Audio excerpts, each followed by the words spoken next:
Funky days. Yo, so today I have a very interesting episode. My good man Baptiste is coming on, and he himself is a holistic Jedi. He's been exploring the deeper parts of life for many years and traveling the world, inquiring, and he has a lot to share. A lot to share.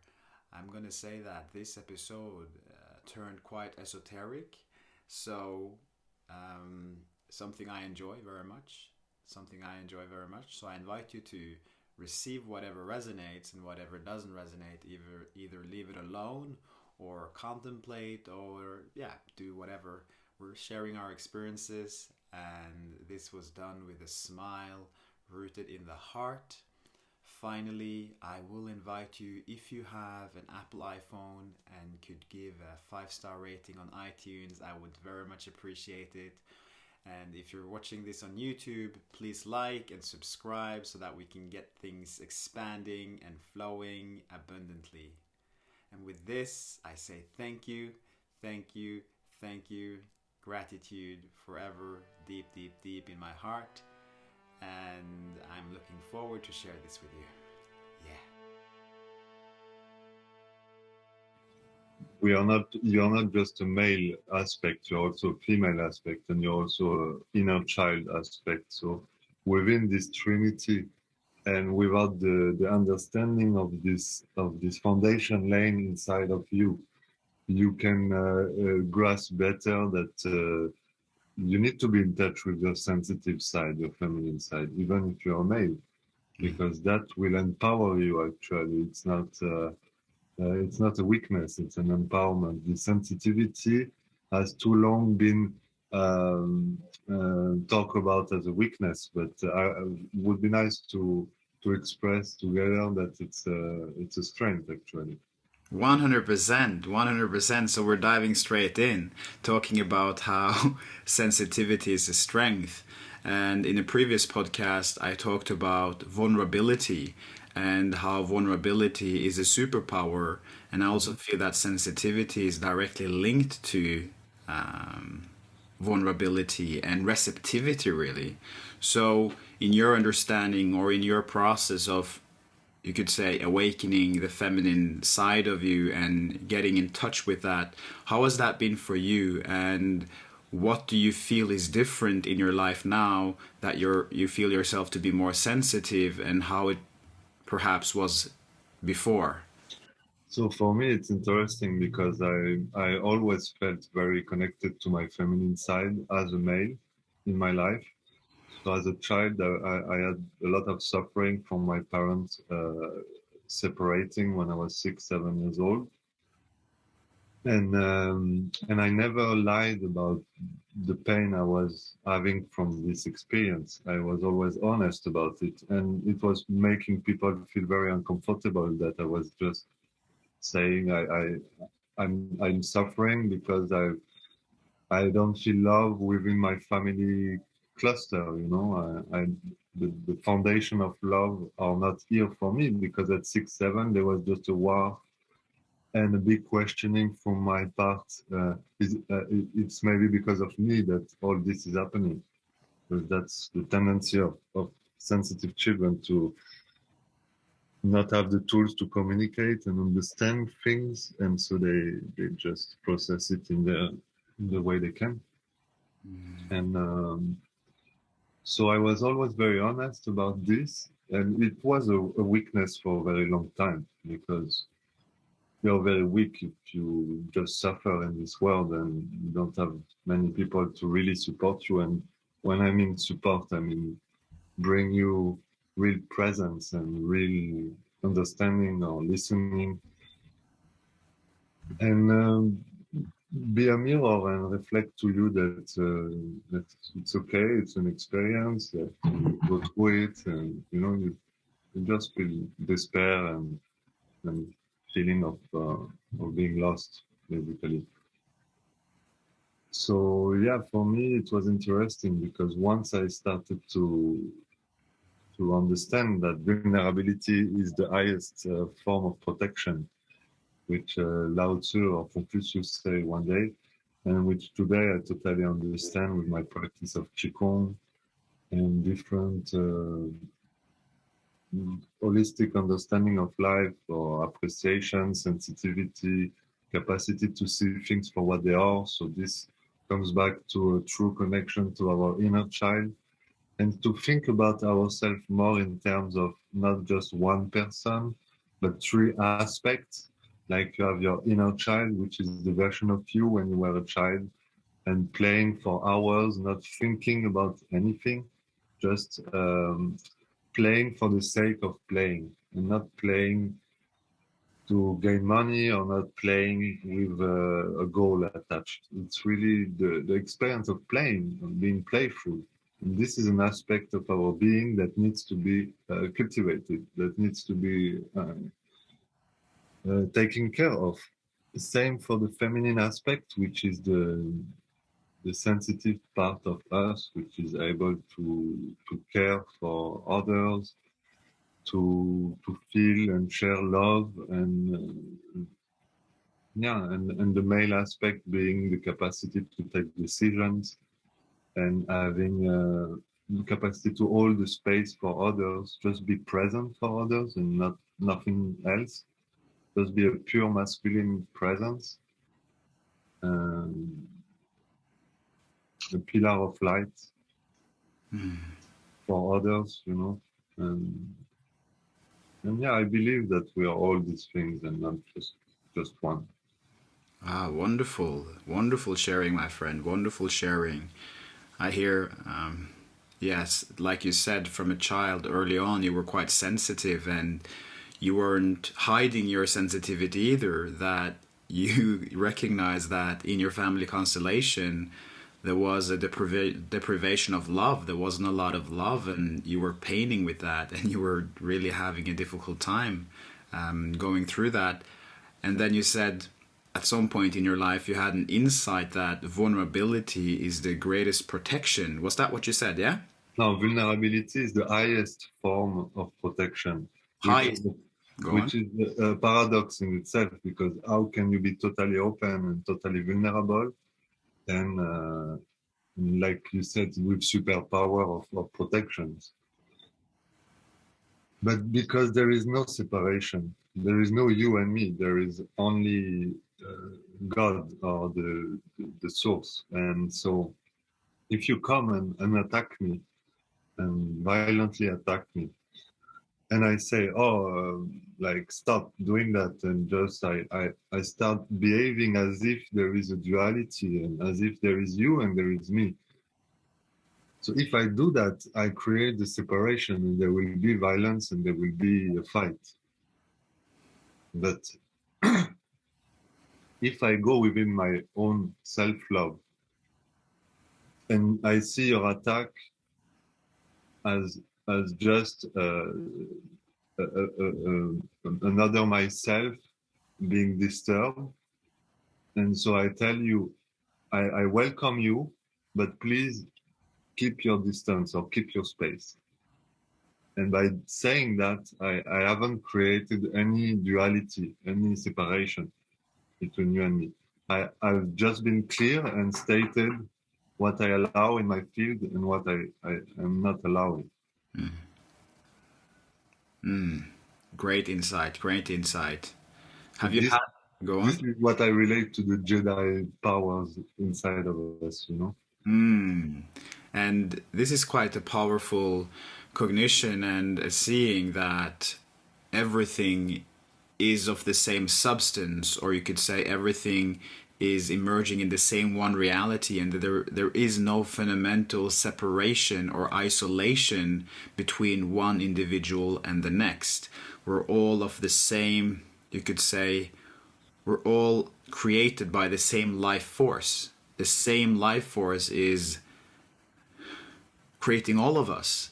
It's just different locations. So when we can abide and live in touch with that, or as an expression of that oneness, without discarding our individuality but seeing our individuality in the right light, then it really changes how we perceive life and how we perceive the world, and that can also open us up to new choices, to new ways of behaving, to that are grounded in love, but at the same time we do still have access to strength, we still have access to courage, we still have access to you could say we still have autonomy and intelligence. So whatever is appropriate and relevant for that given situation, we will be able to act, but we're not acting as a victim or as something separate. We are simply acting out truthfully and authentically for what is appropriate for that particular situation. So I really cherish what you brought in there, and I think it's a very powerful, for a human being to be and function on that level of maturity is very profound. And have you had any experiences yourself of this, where you've been in a situation that was adverse and you were able to rise and respond with this level of love and consideration? Yeah, I'm trying to speak today to you from experience. So for me, words are not having the power they can have if they are not backed up by experience. And so maybe people can resonate with my sharing because it's deeply rooted in experience. And a few times I've faced my own death by going into deeper layers of love within myself and seeing that I've become a ball of light that is untouchable. So it's true when I say that vulnerability is the highest form of protection. For me, it is a fact. It is a truth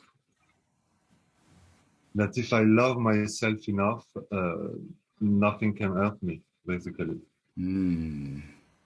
Wonderful, wonderfully put. Do you have an example from your life of how this has manifested? Mm, yeah, it's quite tough experience most of the time. It has to do with the wound people carry within themselves, the wounded healer, we can say, because it's people are carrying their wound as badges of honor, and I don't recognize that as being a strength. Really, I see it as a weakness because people are getting weak by doing so. And I would recommend to be more focused on self-honesty, because at the end of the day, your life will be beautiful because of you, and it will be you will achieve or not achieve, but you will manifest all your dreams only if you believe in yourself and in your capacity to do so. And so it has to do with the permission you give to yourself. And when I say permission, I'm also referring to the placebo effect. You're sick, I give you this pill and I tell you it's amazing for what you have. You believe me, you take it, it works. It was sugar. So for me, this is what we are missing, is to give ourselves permission for everything we like to access in life. So we will come to this subject that is key to me. It's self-love. That is foundation of all love. And self-love has to do with respecting ourselves, but also doing the impossible in a way for the mind. It's to stop waiting. Stop waiting for the love of your father. Stop waiting for the love of your mother. Stop waiting for the love of your girlfriend, boyfriend. Just take this love you have inside and give it to your own self. And from there, the glass of water or the fountain inside will start to overflow. and reaching the overflow level, you give because you have. And this was said even in the Bible, you know, but has been very misinterpreted. Jesus used to say, when you're strong, you help the weak. But he never meant strong in an ego way or weak in an ego way. He always meant when you have enough, you share what is overflowing, because this is natural. This is part of life. But we are really waiting for ourselves. This is the baseline for me. Powerful, man. 100%. I love that. I love that. I love that. The foundation is self-love, and my recommendation, I'm reiterating what you said here and Sure. what you transmitted. Stop waiting for love. Stop waiting for your father's love. Stop waiting for your mother's love. Stop waiting for your spouse's love. Stop waiting for the future girlfriend or boyfriend. Stop waiting for a future circumstance that will validate you that you are lovable. Love yourself and channel your energy and basically channel your attention in a way where you start cultivating love for yourself and loving yourself. And when that cup fills and that fountain starts to effulge and becomes, you could say, sourceful and self-effulgent, that overflow can then be shared, so that you're sharing from a full cup versus sharing from deprivation, or trying to share from a half-filled cup, or trying to fix something or fix someone, particularly when you yourself are in a state of lack and a feeling of lack and a feeling of deprivation. So this is a very powerful cognition, and I absolutely love how you transmitted that and how you put that into words. But then we have to speak about radical self-acceptance. And I have to, for the background, just to understand, it's from Tantra that most of this understanding for myself came, and not any Tantra that you see outside at the moment. It came from the original book of Tantra, Bhairav, Vigyan Bhairav Tantra, which is 5,000 years old. It's one of the oldest books on earth. It's a conversation between Shiva and his wife, and he's giving a scientific methodology to the spiritual seeker, the serious spiritual seeker. And it's his wife, Devi, or Shakti, the feminine side of Shiva. So the compassionate side of humanity that asks Shiva, please tell me again, what is the ultimate truth to reach enlightenment or whatever? And she asked this, but she knows. She already knows. So it's truly for us and from a compassion place that you ask. And it's truly from a compassionate place that you answer. And it doesn't give any place for interpretation. That's why it's a science and a methodology. So a methodology is very easy. You try, if it works, it works. It doesn't work, it doesn't work. And you move on. There is 112 methods in this book. And Buddha has been using one of these 112 methods to reach enlightenment. And Jesus used one of these 112. There is one for you, there is one for me. There is one for someone not born yet. So it's truly a text outside of space and time, I believe. Timeless, yeah. And reading it helped me tremendously to understand certain key aspects of having a good life, which is accepting ourselves, who we are for what we are, because at the end of the day, this is what you are, this is who you are. So better accept. Yeah.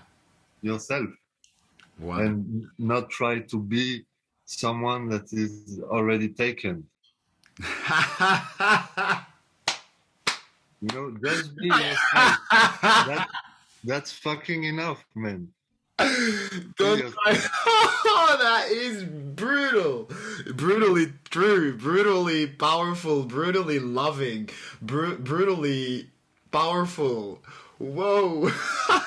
Don't try to be someone that is already taken. I love. It's a famous quote, no? I don't remember from who, but It's so fucking awesome. 100% I vibe with that. Radical self acceptance. And I hear you. I hear you 100%. And I invite all the listeners to simply receive, with your heart, if this feels resonant, to receive the power of that cognition, both in terms of the importance of self-love and really channeling love towards ourselves, and at the same time also this important point of radical acceptance. Where you are right now and what you are right now is what you are, so you might as well accept it and simply embrace what is the present, and begin to open yourself, give yourself permission to love that, and then see what happens. See what happens. See if there is some transformation that occurs without any expectation. This is simply, for me, how you put it, and the transmission coming through here. It's it just makes sense, you know. It just yeah. makes sense to receive oneself in that way, and anything else is nonsensical, really. And like you said, the crux of a methodology is that you try it, you see if it works, if it resonates with you, if it intrigues you, you try it, you apply it, and then you see what the results are. That way it becomes your own personal experience. It's not something you've heard from the outside, but you've tested. And I mean, on some level, from one point of view, you could say all of life is an experiment.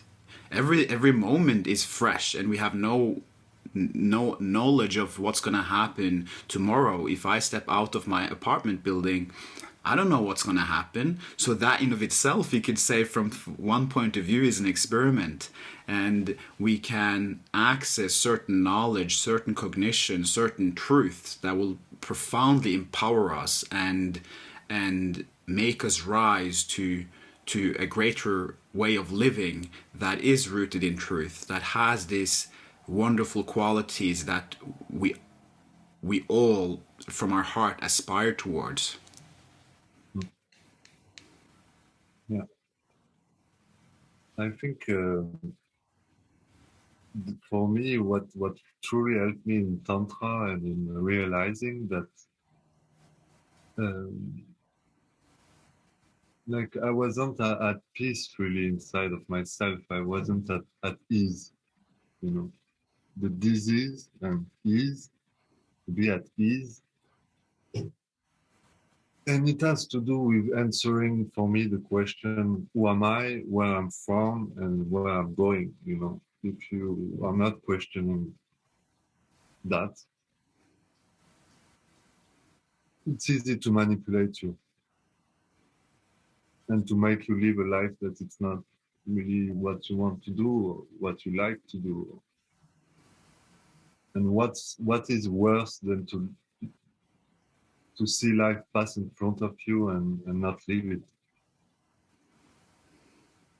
So if I can be of support to humanity, is just to remind us that we are waiting for ourselves, and that there is no other moment than this one. It's the only moment that exists. It's here and now. And if we don't take the train in the station and we let it go, and it's just an attitude in life, you know. You need the attitude of always taking the train in the present. Yes. Because if it leaves the station, yeah, there will be eventually, there is always a new train you can take, but you have to take it. You have to be willing to participate. You have to be willing to let go of your ideas in any given moment. if things you thought you had to have a certain day with specific things happening and it doesn't happen as planned, why bother yourself? Just accept that life is giving you something else today, and go with the flow and see where it brings you. And often it brings you to the right place, to be at the right place at the right time. And I believe that to be an amazing feeling within our body, when we are at the right place at the right time, we feel amazing. Like right now, I feel I'm at the right place at the right time with you speaking, having this conversation. So I feel great. Me I, too. I, but if I wasn't in the right place, I would feel more mind activity. I would feel not at ease within my body, and it's for me, this is the information that you need to move. But we are not able to hear the feelings anymore. It's as if it's in the middle of too much mind, the sense of yourself. And simply ask yourself in any given moment, is it the right place and the right time for me to be? And just move, try to find a better place that feels better to you in any given moment. And this will start to activate a better understanding of the flow and how to end up more and more every day in the right place at the right time. And it can become your life. You can live your life at the right place at the right time. And I'm just full of synchronicities happening and full of people telling you how good it is to speak to you, and how great it is to speak to free minds, people who are not stuck in their mind. And that has to do with a lot of inner work, um, working on the foundation of our being, so that we can have a life that is more in tune with our hearts, basically. What you're really bringing in here is the power and the intelligence of intuition, and how we all have intuition. Whether we listen to it or not, or whether we're in touch with it or not, depends. And our intuition is actually our connection with the cosmic intelligence or the cosmos. And if we are to live a life that is synchronistic, if we are to live a life that is truly wholesome and natural in its nature, we need to live and follow and flow with our intuitive processes, you could say. And if we primarily live from our head and not in our heart, because as we come to discover our intuition, we also discover that it's heart-centered. The intuition is inherently heart-centered, and it's also directly an expression of our purpose. It's directly linked with our purpose. So when we come in touch with our intuition, we're also in touch with the cosmic intelligence. And when we're in touch with the cosmic intelligence, we're in touch with the collective. So if we envision living a life from our head, we're basically living in disconnection. We don't have access to the collective. We don't have access to the people that surrounds us. So we are working and functioning in isolation from each other. Naturally then, we will have a life that is very haphazard and doesn't have an element of synchronicity, of feeling I'm at the right place at the right time, because we're unplugged. We're unplugged from the cosmic intelligence.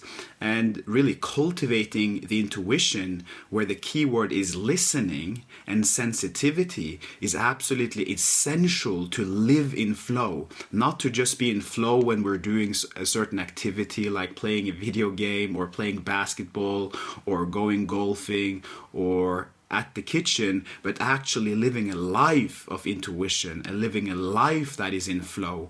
And this is actually, as human beings, I believe, and my experience is that this is something we all aspire towards, because it is the natural condition.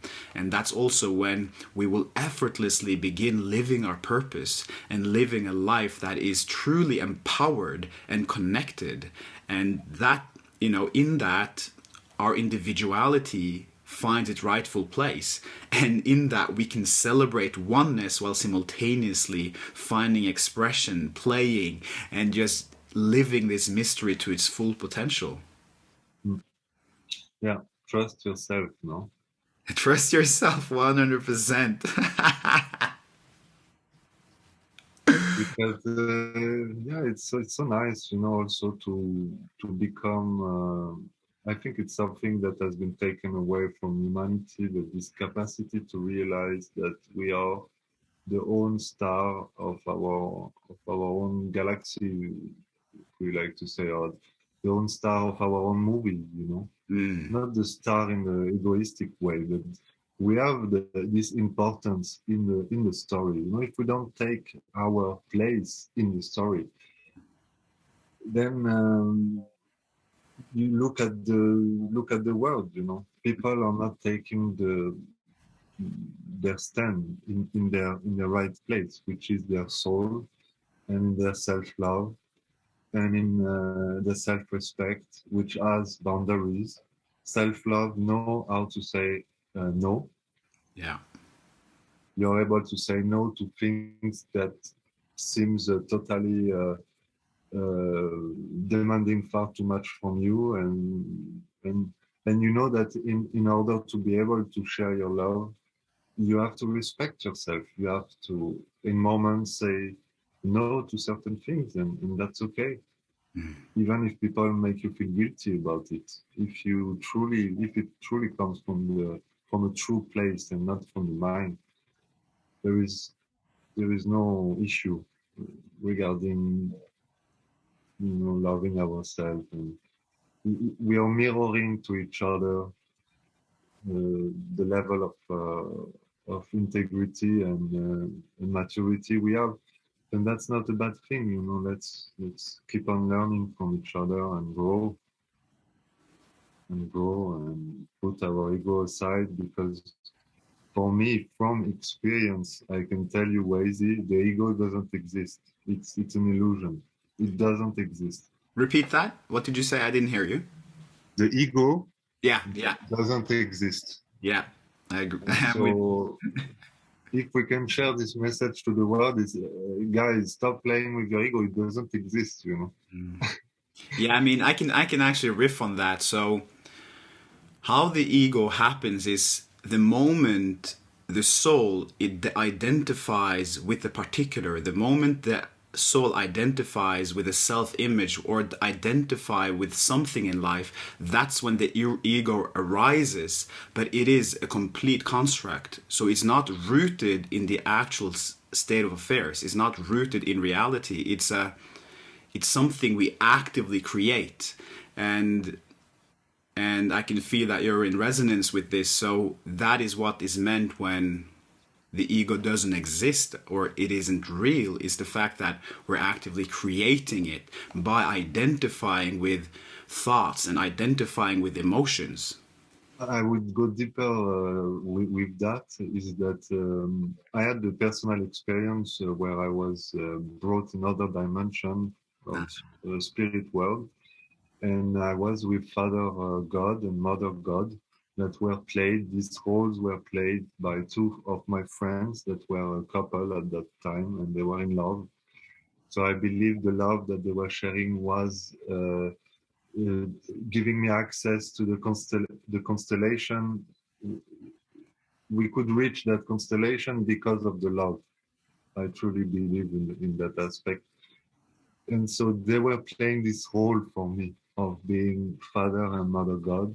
And before incarnating, they like you before incarnating, they told you you're our child and you're free to do whatever you want.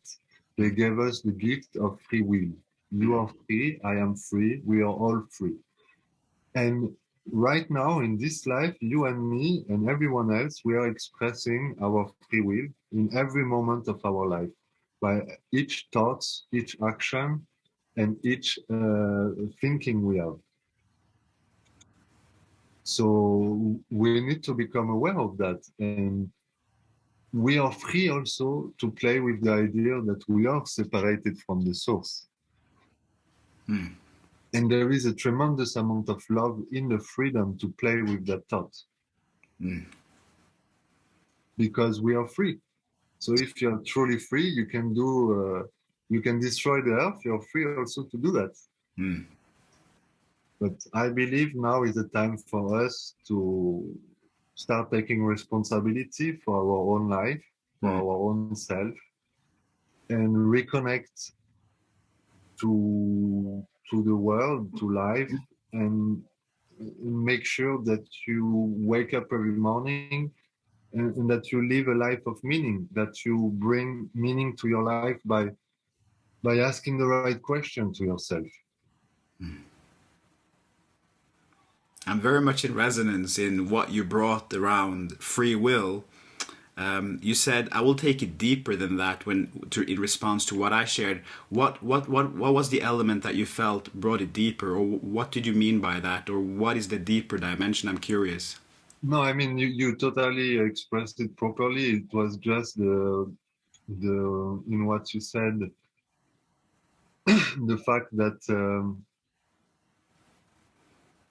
no, I don't remember. No. It's okay. The flow is too strong to go back. Okay, fair enough, fair enough. But if we're both in resonance, and then yeah, it's just good to clarify that. Wonderful. And I think that's also a powerful cognition when we take responsibility for the totality of our life, and take this with acceptance, without judgment, not judging, oh, I've created this terrible life, or I've created this, that, or the other. We can receive this from an empowered point of view. Okay, I can create my future, and I can create from the present, and I can create my future. Of course, I'm accountable for what I've created to this point, but it doesn't limit me for what I can create into the future. So that can be a very empowered cognition, and how that stance of taking full responsibility and taking, you could say, acceptance and embracing the current state of affairs can empower us to really create the life that we want for ourselves going into the future. And I also want to, touch on how what you said around us being given free will, that life is an exploration. We're exploring what it is to be alive, and we're playing with the thought of separation. There is no wrong and right. It's just cause and effect, and possibility and potential. Yeah. I think it's not easy what we are speaking about for most people, and I don't want to make it sound like like it's easy. I had to make a tremendous amount of work on myself to reach that place. Been 9, 10 years on the path of being honest to myself and looking inside and working with different people that confront me and my bullshit, and taking responsibility for my life, because I know this is the only way for myself to to to go where I want to go, and so I think it's good that we talk together about tools to reach those places. Like meditation for me is a very important tool, qigong as well, but also inner tools like inner understanding, because for me the feminine aspect is very misunderstood, very, very misunderstood. Like the feminine aspect within us is very soft, it's very loving, it's very gentle, it's very pink color. It's pure emanation of love, and we all have this inside, and women are supposed to express that aspect more naturally and more easily, but they have been suppressed for so long, and they have been killed for really thousands of years. So now we are faced with a situation where women are not women anymore. Men cannot be truly men anymore because the polarity are fucked up, and this is what needs to be emphasized and worked on by all of us. because I can give you example of amazing society that have reached a peak of civilization and consciousness, and it was always based on a balance, feminine and masculine presence.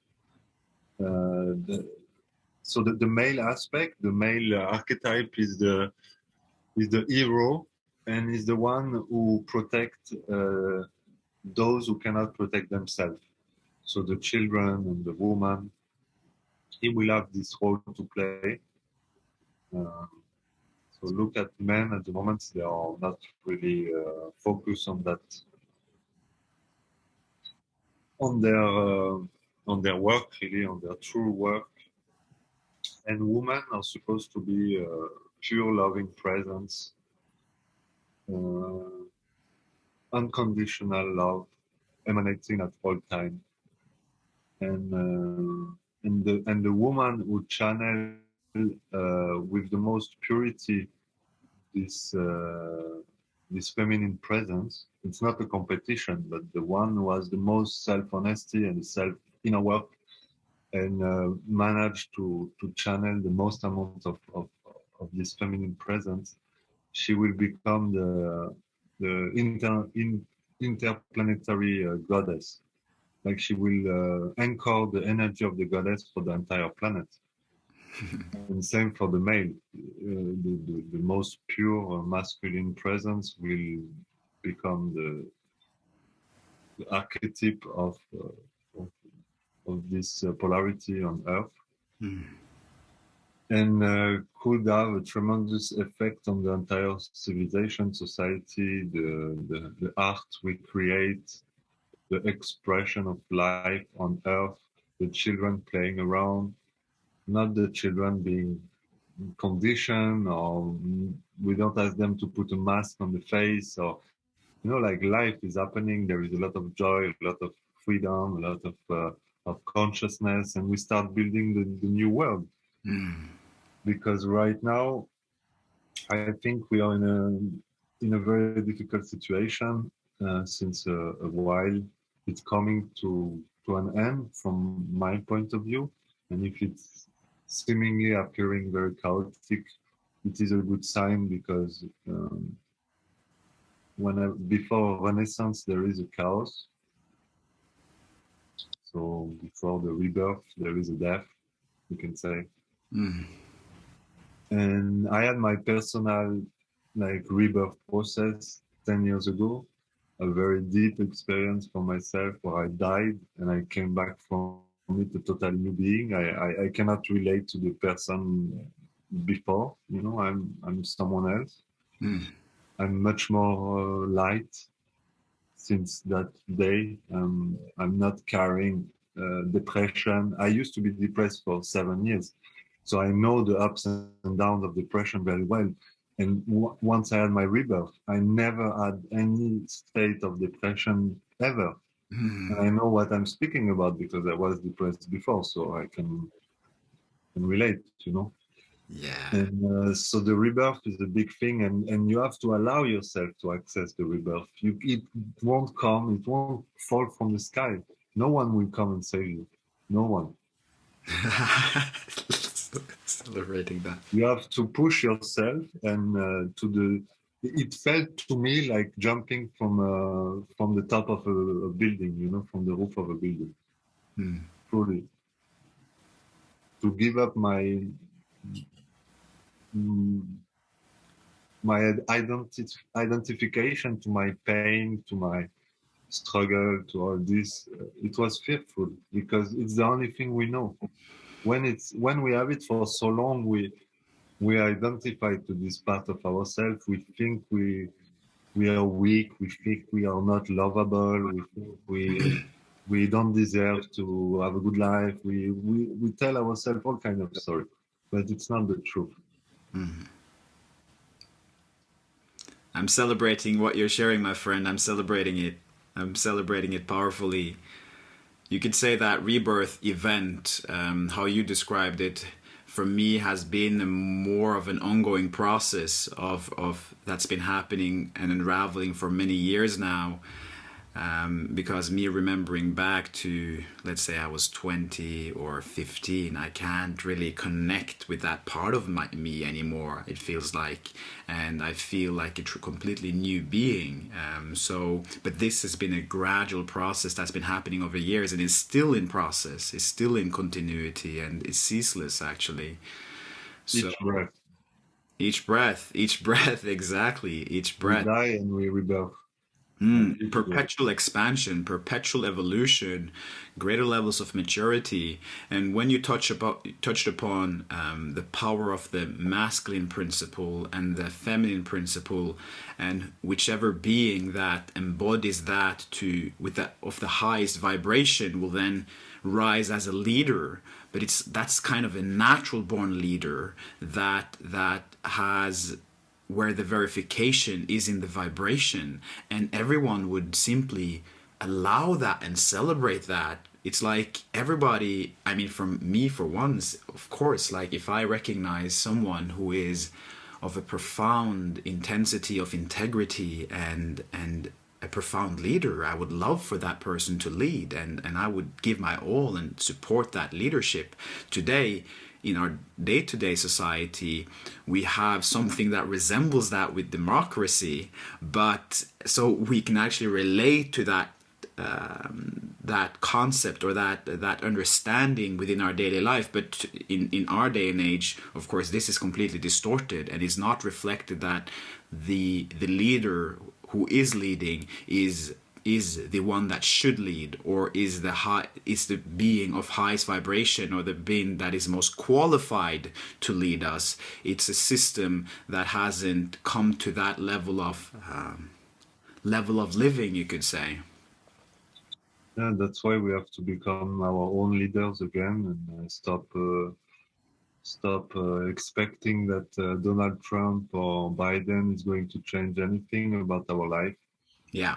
Yeah, to a certain extent, it's going to influence part of our life. But if we start empowering more ourselves and simply stop giving energy to this game, to the television, to the for me, it's clearly manipulation of the psyche of humanity happening, and we need to be smarter than that. Yeah, I hear you, man. 100%. So what you said about, okay, so we're all of us human beings, particularly on the spiritual path, or all of us, we're living in adversity, really. If we look at the world, we're living in adversity because there isn't a lot of guidance, there isn't a lot of inspiration to get, particularly not of a high vibration. You can get some skill and some education here and there, but to really live a life that is super empowered, and that is of light, and that is of Service. huh Service. of service, it's not reflected back to us, and there is very few role models. So because of this, you could say, it does put more pressure, or it puts more responsibility in our own hands. And conversations like this, there are of course many teachers out there that can inspire that movement. So how we use our time and energy, where we put our attention, is absolutely pivotal in what direction we will flow. So if we give more energy to low frequencies, like in the information that is coming up on the television, or listening to things that are really of drama and egoic in nature, more of our consciousness will resemble that. While if we shift our attention to really opening and having conversations that are meaningful, being vulnerable in our words, and actually seeking the truth of our situation, seeking the truth of life, then a whole new path opens up. And I want to bring in what you said earlier, that we always have the possibility to get on the train. And getting on a train is not an event primarily, it's an attitude, it's an orientation. And that is something that is very powerful and a super important things to a super important thing to recognize is that we need to develop and establish an orientation towards love and an orientation towards truth. And that is what will propel us and drive us with consistency towards expanding in greater levels of light. Because missing one train is not the thing, or jumping on one train is not the thing. It's how we live on a day-to-day basis. That is what yields results. Sure. Yeah. It's to be aware, basically, to become aware of yourself, of the surrounding, of the room, of being more attentive. If you reconnect to your own inner child by doing this work on yourself, and asking yourself, what do my inner child would like to do, to play, play, but not play for a purpose, or for not just to have this inner connection to my child. Like, what can I do to support that? For me, I was in India, in Goa, and I was asking myself those questions. They were very important at that time for myself. And I came up with going with a football ball on the beach and just juggling with my feet and the ball. And that became a meditative inner child connection process for me that I was doing every day after a little meditation, a qigong, and watching the sun set, and going in the sea. And this became like a ritual for me. And I know that doing this work for months in India had a huge impact on me now. But I had to give this space and this time to myself to access that. So this is definitely something I would like to express and recommend to people, to create space in their life, create space in their mind by if we can say, bringing the garbage out of their head, everything they don't need anymore, bring it out. Make space. Yeah, love it, love it. And what you said about reclaiming our inner child, and in order for that to happen, we need space to that so that we can flow. An example for how that is coming up for me is that I recently started playing harmonium and chanting Om Mani Padme Hum, Shiva Shambho, different mantras that I've been learning, and that has been a very powerful way for me to activate devotion, activate love, activate the inner child and that freedom of expression. So there are many ways and activities that can engage us in ways that really draws us out and draws out the aspects of ourselves that's been neglected, that's been forgotten. And you mentioned practices, and you mentioned primarily meditation. Meditation is something I do on a daily basis as well, formal meditation in this case. And I would say this is something that stayed with me since day one. You could say on the path, you could say. And I also want to emphasize or re-emphasize the practical and usefulness of meditation, in particularly purifying ourselves and taking out the garbage from our minds. It's a super powerful practice. There is, of course, many meditation practices. We could possibly one I would recommend is that is base level and actually stays with us the whole time, is sensing meditation, sensing our body, sensing our arms, sensing our belly, sensing our whole being, so that we become in touch with ourselves and also with that we root ourselves in the present moment through sensing through the body, because the body is always present.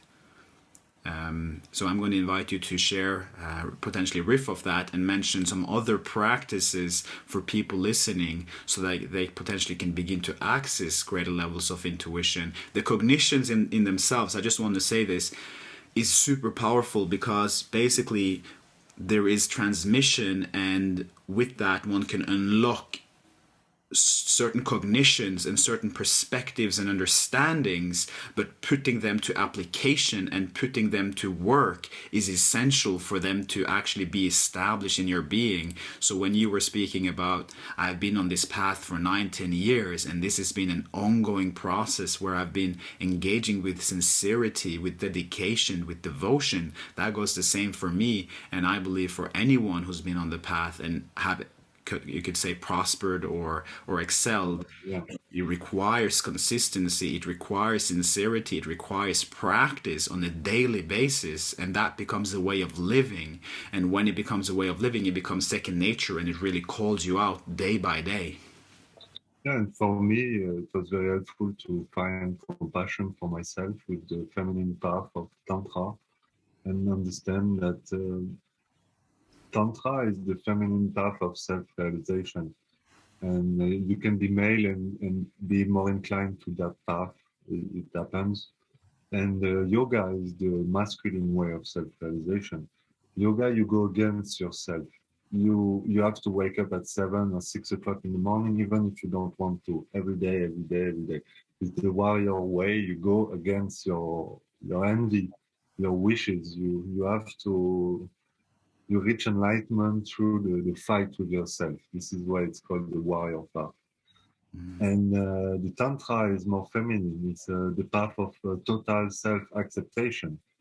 And when I understood that these were possible, like roots, no, and that I got more clarity on them and understanding, I thought like, wow, I really feel more inclined to the feminine path, as a being. So already I didn't have to pretend I'm going to fight with myself and do some yoga, because it's not me. So already there, maybe I gained 5 or 10 years of spiritual journey, because I was like at the right place at the right time with the right book and the right information to discover like, wow, this is really resonating with me, the capacity to accept myself totally, which means that right now I can do a huge mistake that will harm you. And I will reflect on it. I will learn from the mistake I did. I won't carry the guilt or Yeah. the blame. I will just look at my inner self and say, I forgive you. And it will be gone. And someone else would have carried that for years. No, 100%. I see eye to So, eye. so self-actualization, we can call it also. I like to call it this way because I feel actualized by the amount of work I'm doing on myself to be refreshed, to not carry stuff from the past that doesn't allow me to be here and now in the present with you. Yeah. Love it. To deal with those things. If you have things not allowing you to listen to us, to this podcast, for example, I'm speaking to the audience, then it has to do with this. Probably it has to do with the capacity to just be empty and relax and surrender. And it can be that people have resistance to hear certain things we are saying. Yeah, for sure. And that is connected to whatever in us is unresolved, and that we're holding on to, and we haven't really, yeah, forgiven or appreciated or acknowledged in its true light. So that's very powerful what you said about the path of yoga, which has a more masculine foundation, and the path of tantra, which has more of a feminine foundation. When I look at my life, it's primarily been yoga, and then over time it became more and more balanced, where it's now both. I experience it to be, I feel it's both the masculine side of it isn't a war as such. It's more just natural healthy structure and natural healthy choosing of health, choosing to really, and this really funnels into the self-love. I know that my body thrives when I do practice, and then I take care of myself, and simultaneously there isn't this beating myself up if I sleep out in the day, or if things changes, and there is also a, you could say, a balance and a flow. Sometimes I'm very much more in the masculine principle, other times I'm more in the feminine principle. And as I speak of this, I'm really in touch with the freedom of that. You know, freedom for oneself to just be without hammering oneself or judging oneself, and allowing life to live. Yeah, because at the end, it's sad to say, but we are creating our own difficulties, for ourselves. We are putting the block on our path. We are doing that to ourselves. So by being more conscious that we are the one responsible for the block we encounter and things like that, we can start creating more consciously a more not easier path, but more a path more smooth, more enjoyable for ourselves, and with less stories, less drama, less, because we are more centered. So by being more centered, I see that all day long with people around me. If you're creating from a place where you're not centered, the result of your creation will not be centered, will not be in alignment with what you like to manifest. It's and like we said also before, if you create from the mind, and the real creation starts from the earth. I'm showing the earth, but you don't see my hand. So it starts from down there. And if you create from here, you're too late, because the creation already, it's a toroidal field. And it, we need to start creating from where it is created again, from the earth, and Yes. stop trying to create our life from the mind, because you will never achieve success. It's always too late. What you want is not in the loop, because it's not coming from the right place. If it's coming from the earth, it will always come to you. And the beauty of it, of the creation from the earth, is that it will come for you, but it will not take from another. Yeah, I love that. I love that. When you create from your heart, it will create for you but not take from another. And this is actually also implicitly talking about how the mind is dualistic, and there is always you could say a give and take, or there is also always scarcity, while the heart is an effulging functioning. It is a creative principle that is in flow, that is rebirthing endlessly. So that's a very powerful cognition you share there. Yeah. If I can share a deeper layer of why people feel a bit stuck in their life, maybe, Yeah. is because we have, from my understanding, we have three etheric implants in our body from the first incarnation at the time of Atlantis. And every birth, we have updates of those implants, and they are here to suppress us. They could be a reason why it's so difficult for humanity to express the best version of itself. I'm not trying to give excuse or to give explanation of why is that. I'm just sharing my point of view on that regard. That I resonate with that version that says that we have not been totally free. We have been very much interfered with, humanity as a whole, in our capacity to express our true self, our best selves, Yeah. and look around. I don't think people are not able to see that. Yeah. But basically, so from Atlantis time, we got implants. One is behind the neck and is making sure that you're afraid of dying and afraid if you don't have enough money. It's basically taking control over you by your fears. By being aware of it, we can start on this one. We can have impact on it and actually reduce its power on us. And by confronting your fears, if you're afraid of dying, or if you're afraid of not having enough money, This is the system manipulating you. This is not your true self. That's not your soul speaking. Mm. So you need to be in touch with that and realize that you don't need to be scared of your life because of money. Money is just paper. So you will use it, you will need it, but you have the power in you to manifest whatever you want. But first, you have to say thank you to have what you want. Like things doesn't happen in the way we think they happen. You need to match the frequency of what you like. Yeah. So if what you would like to have in your life has a higher vibrational frequency quality to it because you want it. Why do you want it? Because it attracts you. It attracts you because it has high vibration. It is a lot of money, or it is this or that. You know, it's something with a lot of vibration, a lot of energy. So the universe will give it to you only if you access this level of energy within yourself.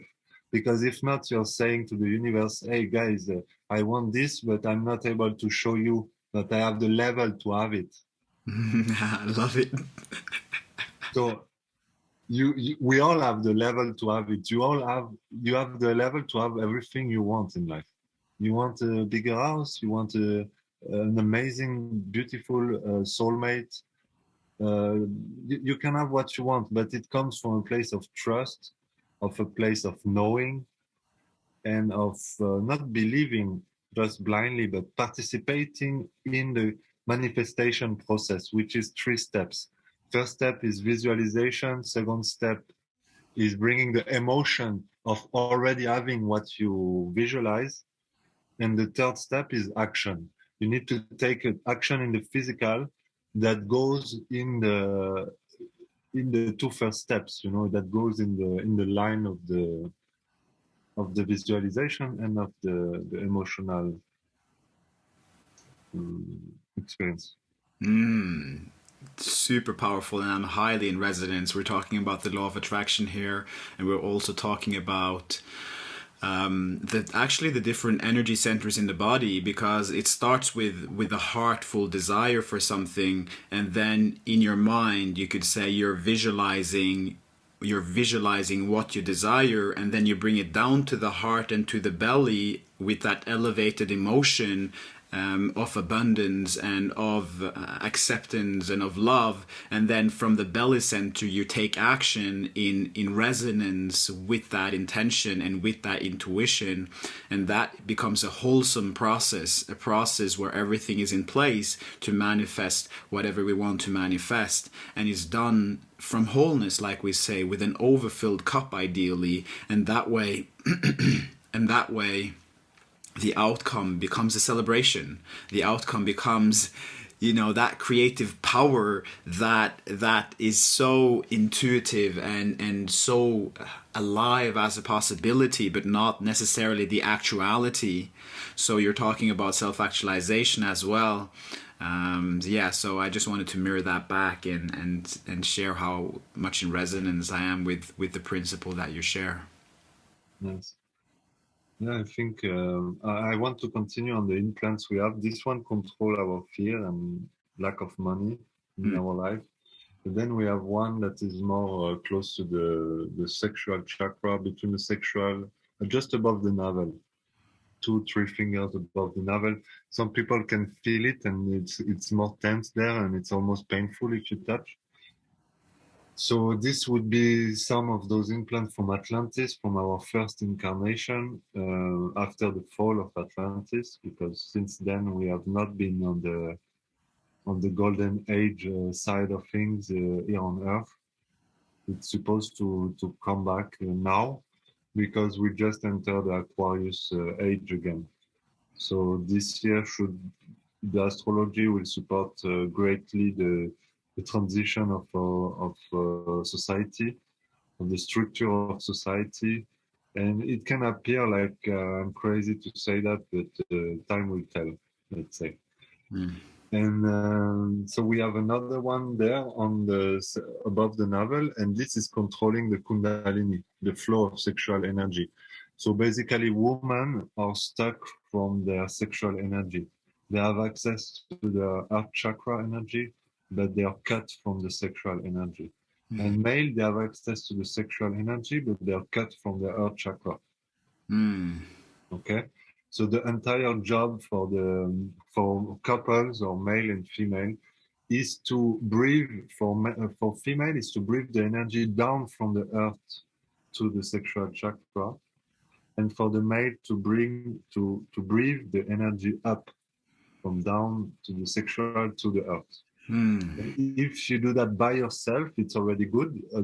If you're a couple, you do it separately by yourself, and then you connect continuously doing the exercise, breathing in your own ways, and you will feel the difference in your fields interacting with each other. This will become a harmonious uh, um, couple dynamic field exchange. Mm. But if you don't have this flow, you attract bad relationship. You're not in phase with women. You don't respect them. Like there is, and they can sense that. Women can sense that, and men can sense that from women. And we are not flowing in the right way. It's blocked because of this implant. I see. Yeah, for some people this might sound esoteric or foreign because some people won't be familiar even with reincarnation.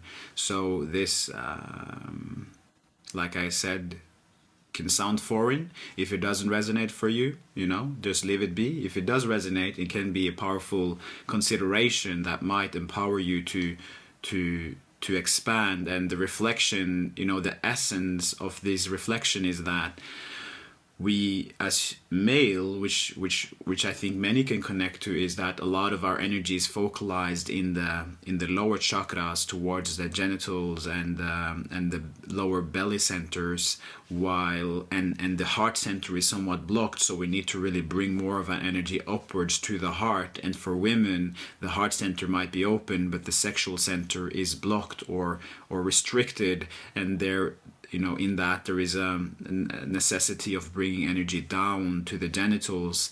And when it comes to the implants in the neck area, we talk about how that is inducing fear. So really bringing our attention to this part of our body, to the neck, and really sensing into these fears and confronting them, facing them, might be a powerful way, because everybody listening to this, I reckon, or many people listening to this, whether or not we believe in incarnation or not, can resonate with fear and are familiar with fear. And if you have fear of money, you said, and fear of dying, then this is something to work with. So really reclaiming our body, coming into our body, and increasing that sensitivity, increasing the flow of the body. Yoga, asana practice, stretching practice might actually contribute to that. Exercise might contribute to that, but also giving loving attention to different parts of ourselves, very much, and primarily in this case in the neck area, where the fear from Baptiste's knowledge resides, and in the belly. And the belly center is actually the center for presence as well, to be really grounded and rooted on this plane. So to bring our attention, I for one, actually for a long period of time, I would do a belly centered meditation, concentration meditation, where I would place my attention in the belly center, 2 fingers below the navel and 3 fingers in, which is the center of the hara, the major energy center in the belly. And that in of itself will invite deeper levels of presence, deeper levels of feeling embodied. And this again also connects to this meditation of really sensing our body, sensing our legs, sensing our arms.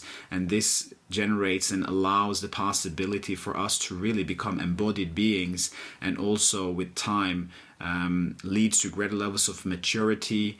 So I feel this can open up the possibilities of really extracting the gold of what Baptiste is sharing, and applying that to your own life. Yeah, the last implant is in the head and is interfering with our thought process. So it's a monkey mind a little bit, you know, like the train of thoughts we don't manage to control, and this is very much influenced by this implant. And yeah, if there is a grid of control and manipulation on Earth, this is some, let's say, information how it's could be working against us. And what would you say is the way, or what in what way have you been working in order to relinquish the powers these implants have for you and to rise in your power? What's been your path? So for me, for the money, the fear of money and stuff, like everyone, I had it too. Like it's natural to have it. It's part of living on Earth, let's say, for most people. And because there is a lot of pressure put from a childhood, from our parents about money and different circumstances. But so for me was to go at 18 years old with a backpack. I left my apartment in Paris and I just packed everything in a backpack and I left to India and without money really on my account, with the bare minimum, not knowing how I will make it happen. But my decision was taken that I wanted to go experience life, you know, like, and I gave it a shot. And every time I would come out of money, I would just make a prayer to the universe, saying thank you to the universe to have provided me with what I need, you know. And every time would be something happening, every time. And I traveled for years like that. Okay, So, for years like that. so from experience, I can tell you that you will never come out of money if you trust life. But this is a risk to take. Who Mm, is going to take this risk? Who is courageous enough to take this risk? Because the one who is courageous enough will have amazing gift showered back from the universe. particularly if you take this risk with sincerity and you actually take the risk, not take it halfway, because if you take it halfway something else might happen. So really Yeah, sure. to dive in. And just to trust that we are supported 100% always in all times. And Yeah, life is incredible, you know. yeah, yeah, wonderful. That is 100%. What life is incredible. That's So an interesting one. that's an example for this one. For example, how I personally dealt with it. I'm not afraid of money, of not having money. I'm free. I'm free because I can be in the middle of the worst city in India where most Europeans would be super uncomfortable, and I'm at peace. I'm at ease. You know, I've put myself in the worst environment and I found peace there. So now I can be at peace anywhere I want. Without I can be without anything with the bare minimum, I will still be at peace. Wonderful. That's powerful. And, you know, the power of contrast. If you can really apply the practice in adverse situation, that really leads to profound expansion. Do you, in your daily life now, so how is your relationship with money? Are you intending to, do you have any intentions in relationship to money? How much you would like to earn or how much you would like to have? How is that working for you? Yeah, I think it's an important subject to clarify. Money for me is a paper, like I said before. We need it to live, we need it to pay the rent, we need it to buy good food, healthy food. Um, but money in itself is not good or bad. It's just a piece of paper. We give it the power, we give it the value we want to give. So money can be used for doing amazing things, like people have proven in the past. You can use money to do good and to do really very positive things in this world, and you can do very horrible things with money. So now money is very controversial because it receives a lot of judgment, but in itself, it's not money who did anything. It's us using it and us making stupid things with it. But the Comte de Saint-Germain, Master Saint-Germain. For those who know him, he's Ascended Masters of the Violet Flame. And he's a very rich person from France, from the 19th century or 18th century. Mm. He was an alchemist and he could transform any metal into gold. So he's more than rich. He has access to, he's in the more than, the fountain is more than overflowing for him, you know? And he goes to kings of France and he's super famous and he's super impressive with his skills. That is, he looks from another planet, the guy, you know?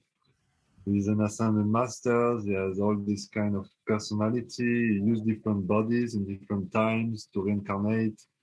He has a tremendous amount of wealth and he's channeling it to do good and to do amazing projects and to influence the world in a very, very positive way. Mm. You know, he was behind the text of the of democracy in France, and he influenced so many things in the background that we don't know.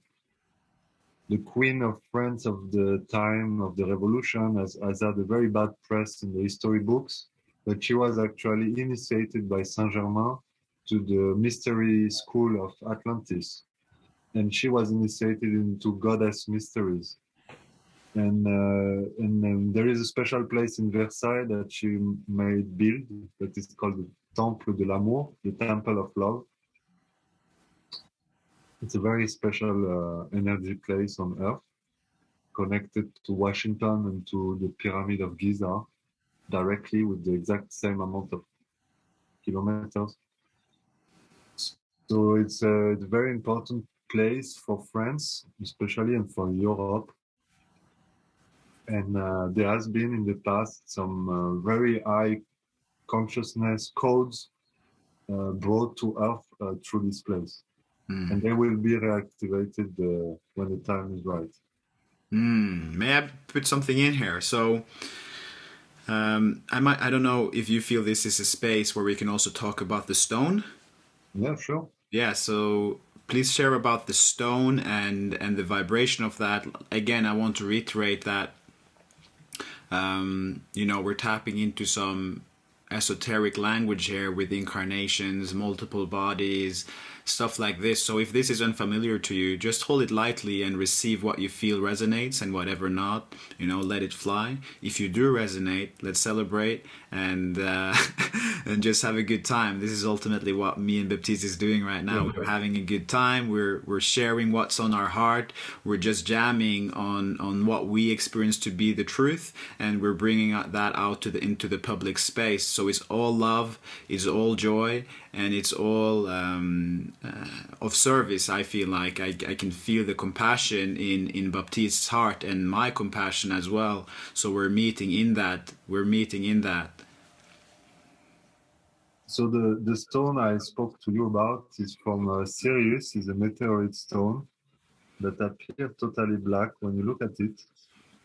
But if you shine a light through it, it's transparent actually.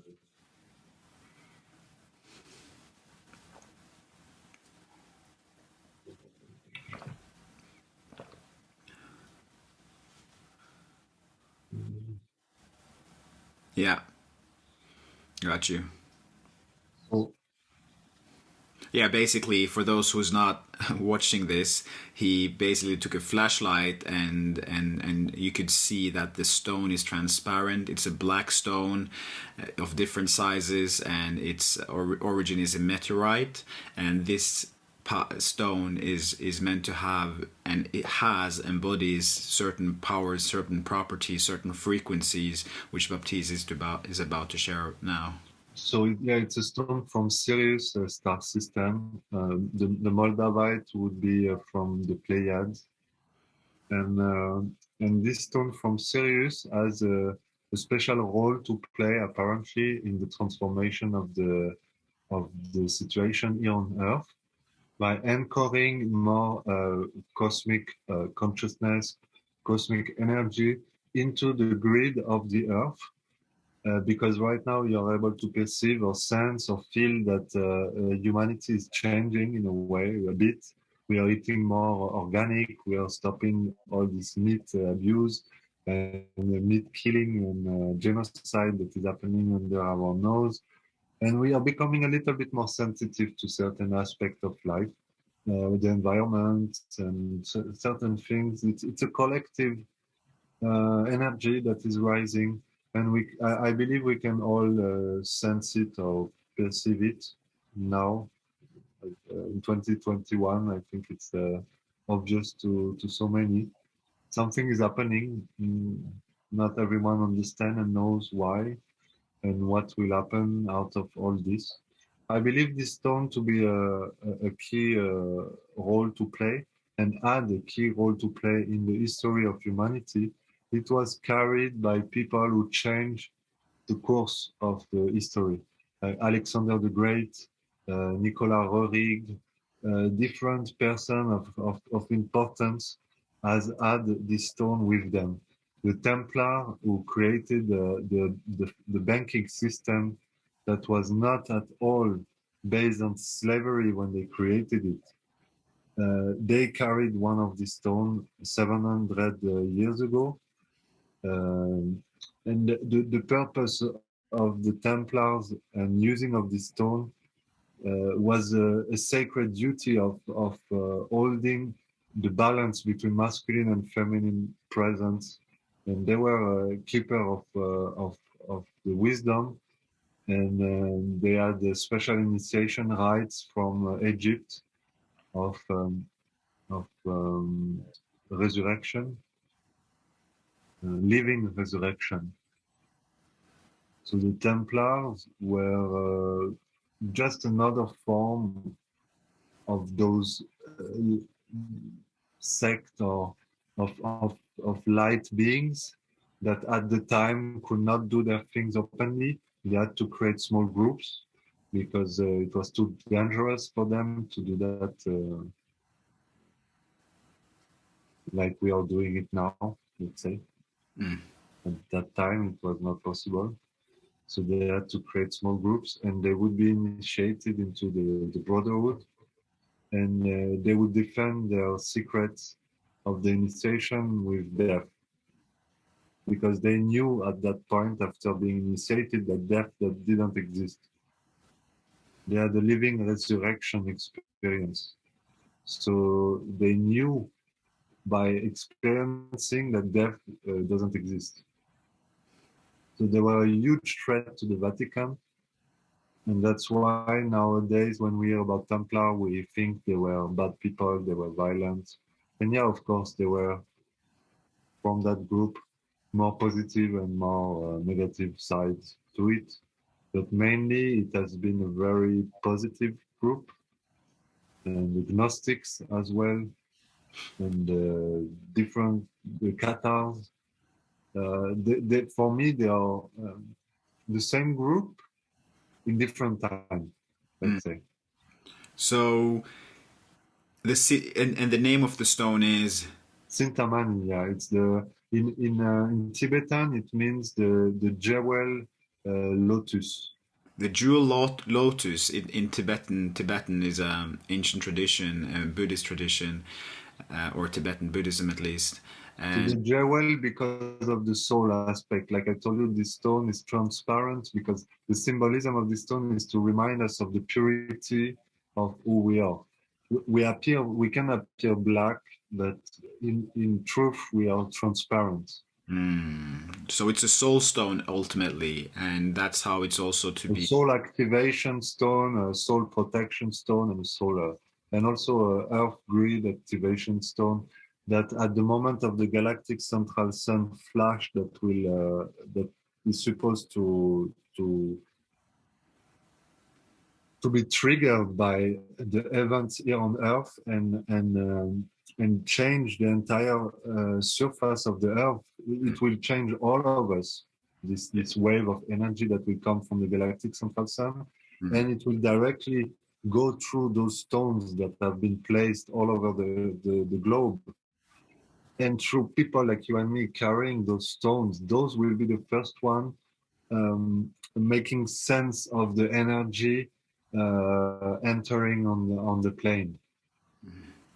And then it will, because we are already empath and very intuitive people, we will have direct inner guidance, what to do um, to support our surroundings. We will be put into the right position.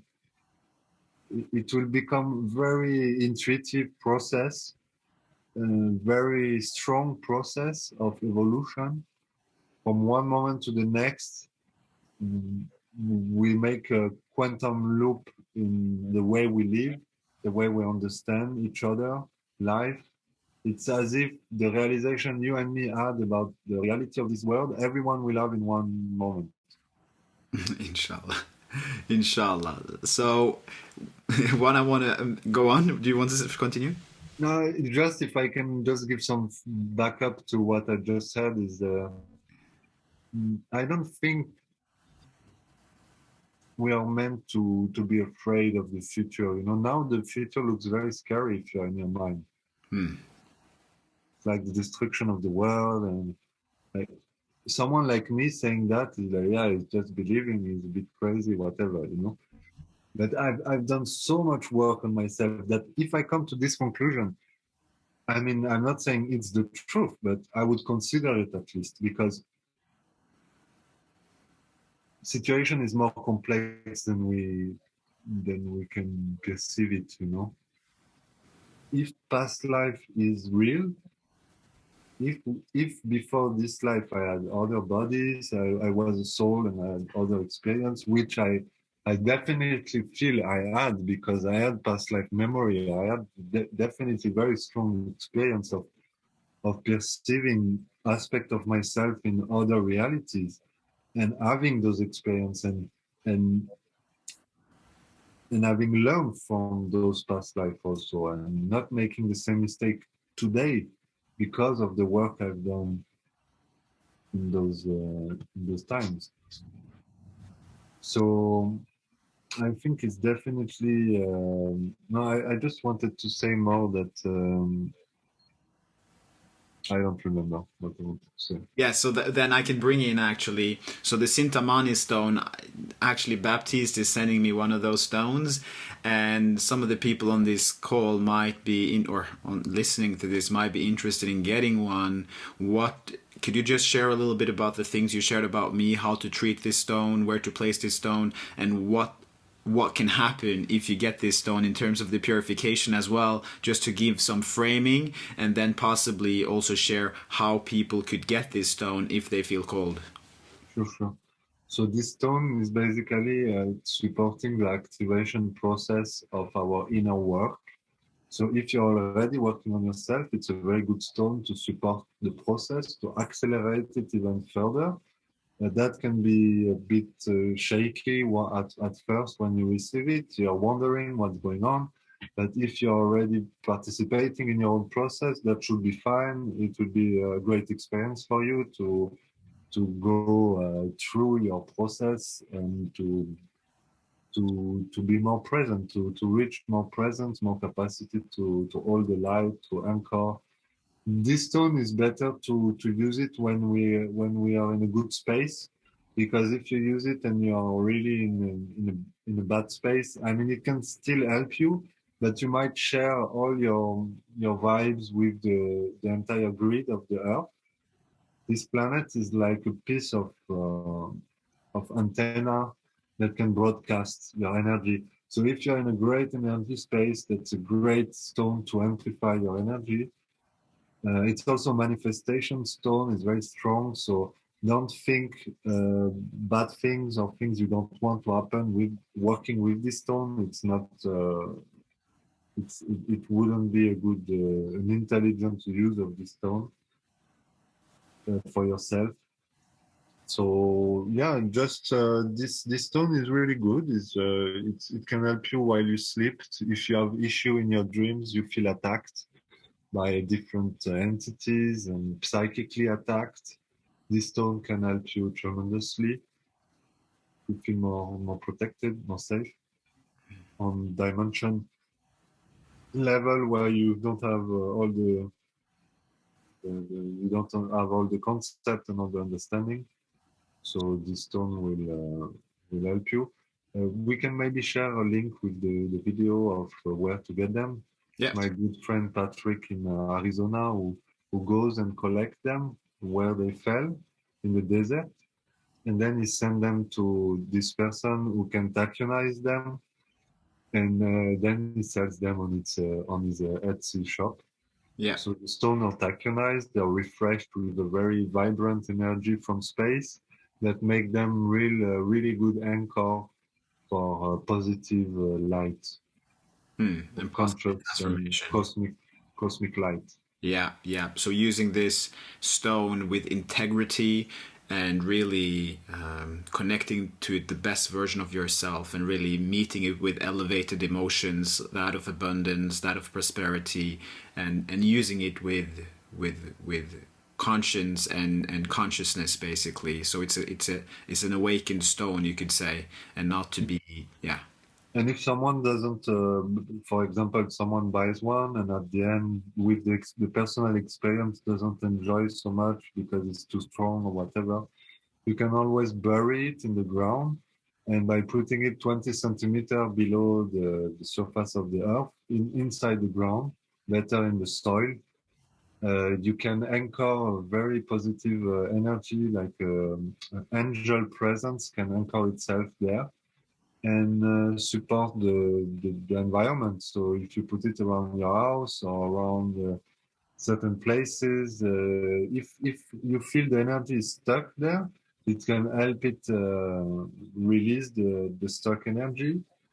Or if it's a beautiful space, it can empower it even more. So that's how the stone could be used. Wonderful, wonderful. Yeah, guys, so we're coming to a closing of this wonderful, amazing conversation. I have enjoyed myself thoroughly. Me and And yeah, you as well, huh? yeah, Yeah, for sure, man. man, a pleasure to speak to you and to share all those views. I hope we will have a chance to continue. If people respond good to this interview, let's keep on going. I think I have lots more to share. Yeah, 100%. I mean, 100% we'll get another one. Response or not. I'll just be sharing it and the people who resonate with it will receive it and the people is not for it, then is not for it. But I know Oh, this is been golden gems being shared here and I would love to continue this conversation when the time is right. So I've had my good friend Baptiste on today, and we've touched on some very interesting topics. And the intention was to share and may have a podcast that was empowering and that could support us and support you in your transformation. So if you have been resonating with this, please leave a comment, send us, you can text us, you can find Baptiste. Where can they find you if they want to connect with you? mm, maybe an email. I will leave you an email and Yeah. the website of my friend to get the stones. You Perfect. could you could add up to the video, no? Yeah, yeah, for sure. So I will link Baptiste's email. Then you can reach out to him. He does one-to-one work and other things as well. CBD oil is something he's starting a CBD oil business as well, where he's going to sell that. So this is something that's coming online. If you like I said, I would really appreciate if you've been listening to this, if you can go to iTunes and give it a 5 star. That will help the expansion of the podcast and bring new guests on the podcast. Additionally, subscribe to the YouTube channel. We've both been doing a video here and an audio. And then finally, you can check out theartofelvolution.org for more information. I do one-to-one mentoring with people, so if you're interested in that, that is also a possibility. And with that, we're going to say much love and have a wonderful, blessed, amazing day. Yeah, much love to all of you and take care.